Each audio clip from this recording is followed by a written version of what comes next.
When I first became a CNA, I believed everyone wearing scrubs was on the same team.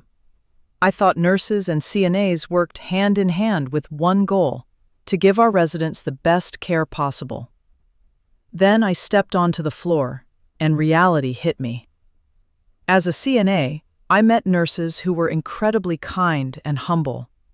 They helped me with residents who are to assists. They leave their cart and help when no one is available to help. They answer my questions regarding the resident. They do not make me feel my job as a CNA is worthless compared to their jobs. They thanked me after a long shift. They smiled. They respond kindly when greeted. Those are the nurses I will never forget. But I also met nurses who made me dread coming to work. Some spoke down to CNAs. Some acted as if the CNA's job didn't matter. Some would call out orders without even looking at you. They do not use the words please, thank you, no respect whatsoever. They feel they are floating in the air. Even medical doctors are more humble than they are. At first, I wondered if I had done something wrong. Then I realized it wasn't just me. Other CNAs felt the same way. After working in different facilities, I noticed something. Many CNAs eventually stop smiling.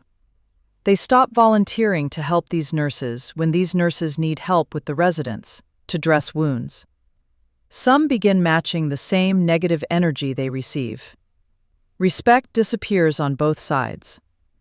Before long, the entire unit feels divided.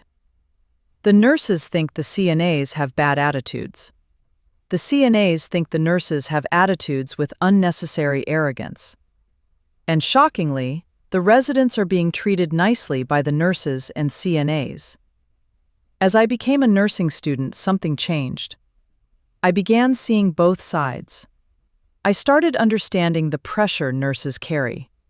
They're responsible for medications, assessments, documentation, reports on falls, phone calls, doctor's orders, admissions, discharges, family concerns, emergencies. It's a heavy responsibility. But here's what I also learned. Stress is real. Pressure is real. Being overwhelmed is real. None of those are excuses to disrespect another human being. Because every nurse was once new.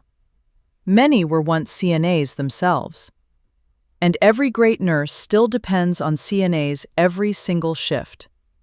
Without CNAs, nurses cannot do their jobs effectively. Without nurses, CNAs cannot provide complete care. We need each other.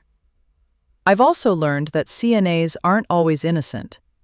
Some respond to disrespect with more disrespect. Some refuse assignments. Some stop communicating. Some intentionally do the bare minimum because they feel unappreciated.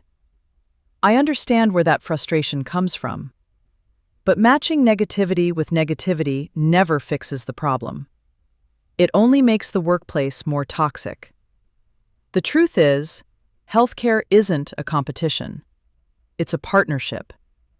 The resident doesn't care whose title is bigger. They care whether someone answers the call light, whether someone notices they're in pain, whether someone treats them with dignity. One lesson I'll carry with me when I become a nurse is this. I never want to forget what it feels like to be a CNA. I know what it's like to lift residents all day, to clean people with compassion, to answer call lights repeatedly, to leave work physically exhausted. That experience has shaped the kind of nurse I want to become. A nurse who teaches instead of humiliates. A nurse who listens before judging. A nurse who says, thank you. A nurse who remembers that leadership isn't about authority. It's about serving the people beside you.